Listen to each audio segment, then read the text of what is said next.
नमस्ते बच्चों।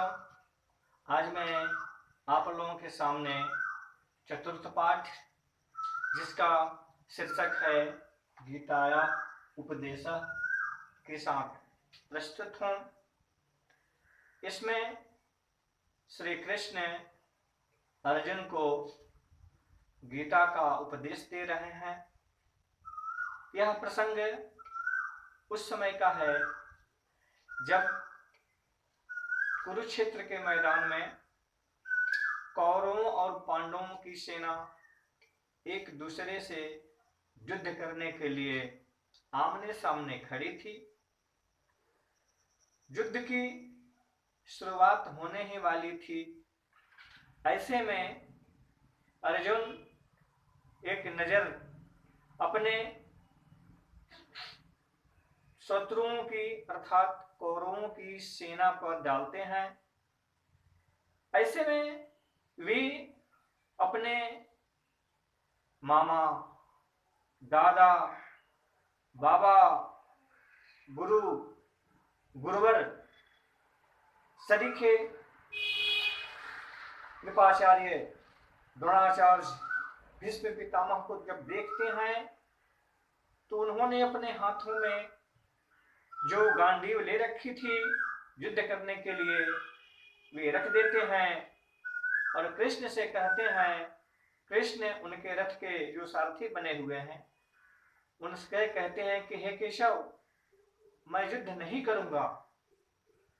वे युद्ध करने से मुकरने लगते हैं और कहते हैं कि मैं युद्ध नहीं करूंगा, हमें ये राज संपदा, धन, वैभव कुछ भी नहीं चाहिए, मैं वनवासी हो जाऊंगा, लेकिन हमें युद्ध करके धन, वैभव, संपदा, संपत्ति, राज, वैभव, प्रसाद कुछ भी नहीं चाहिए।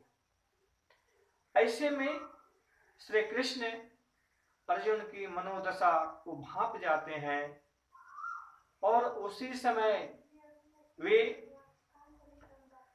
गीता का उपदेश अर्जुन को सुनाते हैं।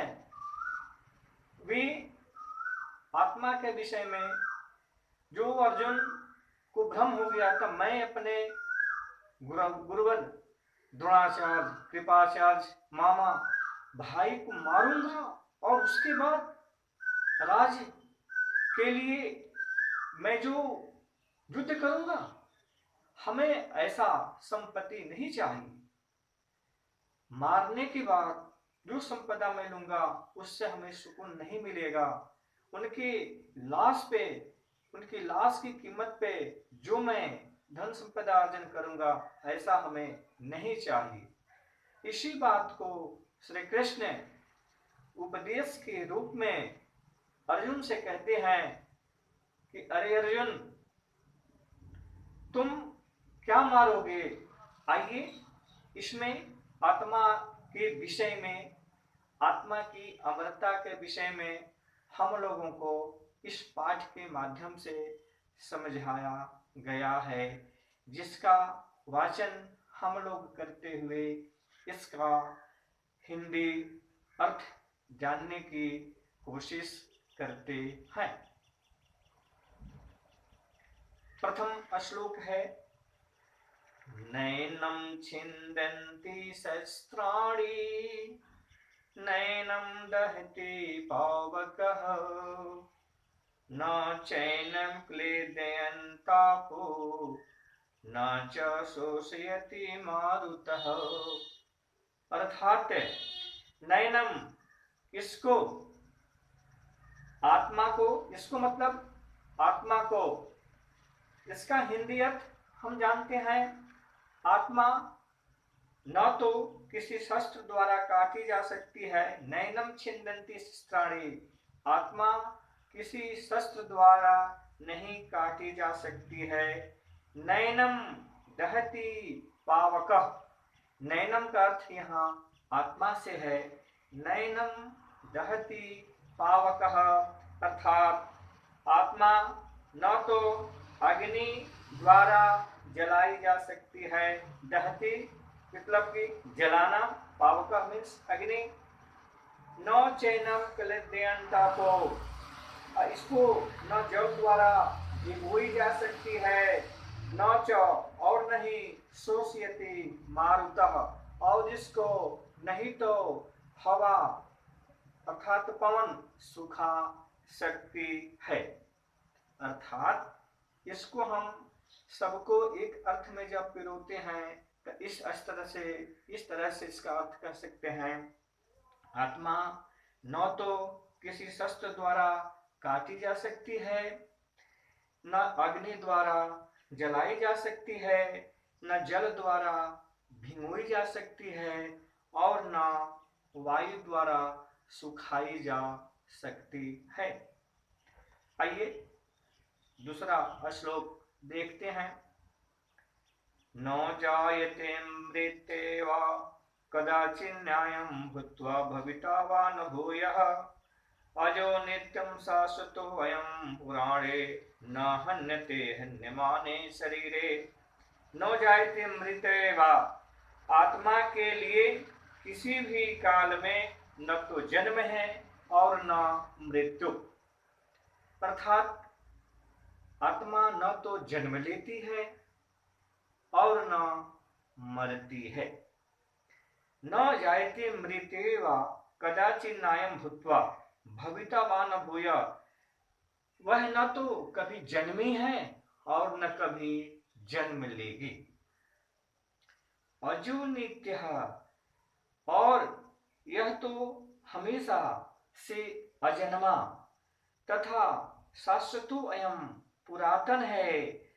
न हन्यते, हन्य माने शरीरे, शरीर के मारे जाने पर भी यह मरती नहीं है।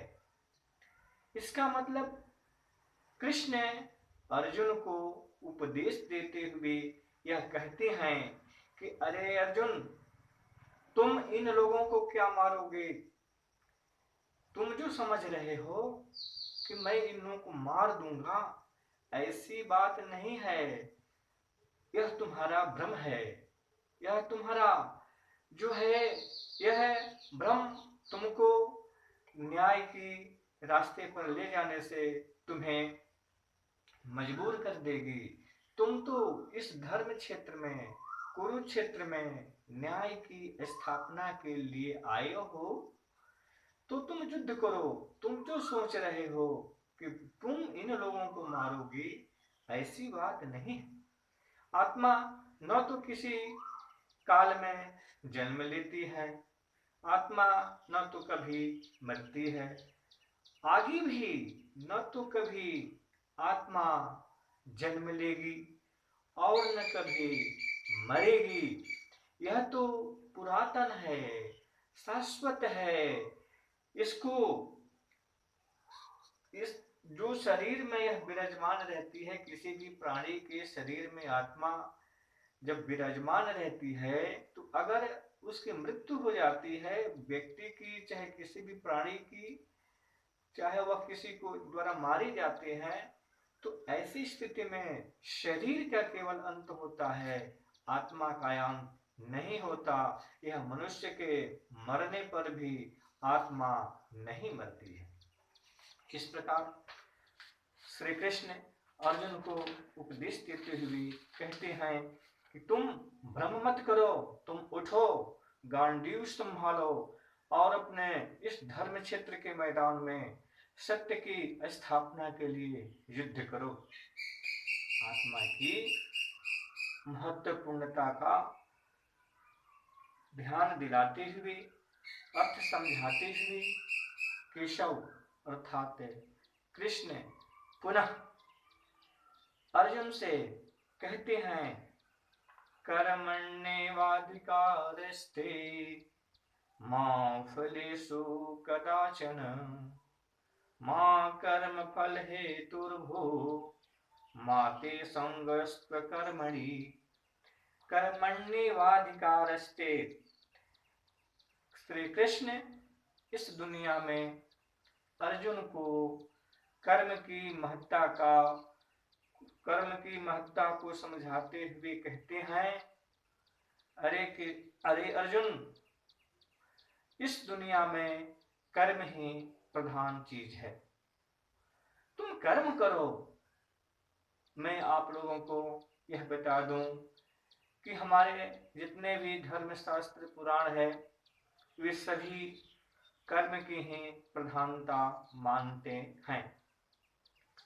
रामचरितमानस जो तुलसीदास जी द्वारा लिखी गई महाकाव्य है, उसमें भी उन्होंने कर्म की प्रधानता देते हुए कहा है कि कर्म प्रधान विश्व करी राखा, जो जस करहि सो तस फल चाखा।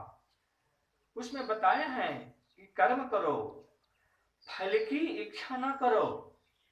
उसी के अनुसार कृष्ण भी अर्जुन को कर्म की प्रधानता को समझाते हुए कहते हैं कि अरे अर्जुन, तुम कर्म करो। अर्थात वहां कर्म का अर्थ युद्ध से है।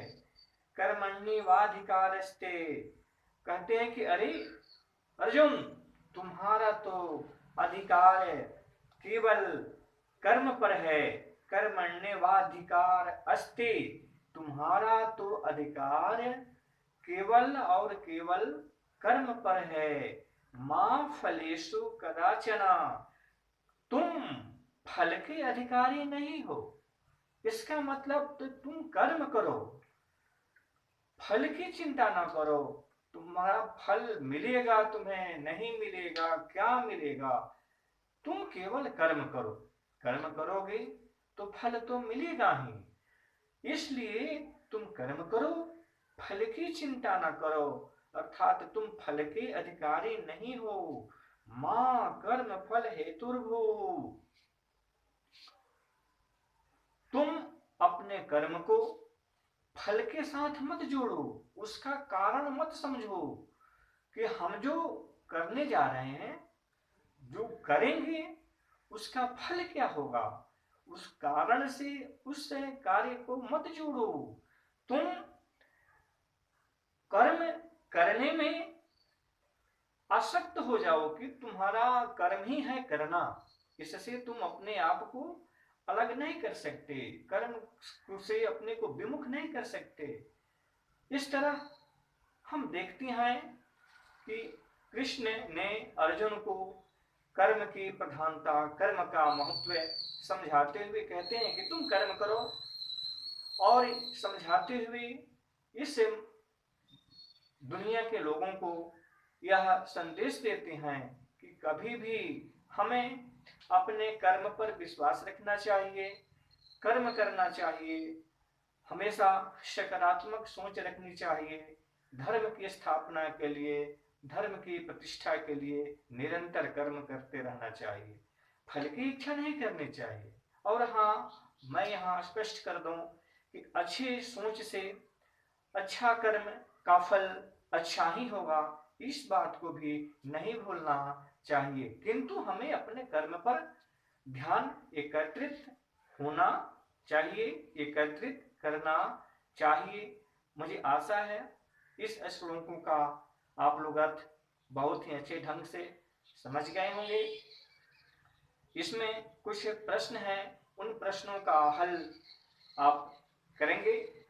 प्रश्नों को हल करने में अगर कोई दिक्कत होती है तो विद्यालय खुलने के बाद हम लोग क्लास में मिल बैठ करके उन प्रश्नों का समाधान निश्चित ही कर लेंगे। धन्यवाद।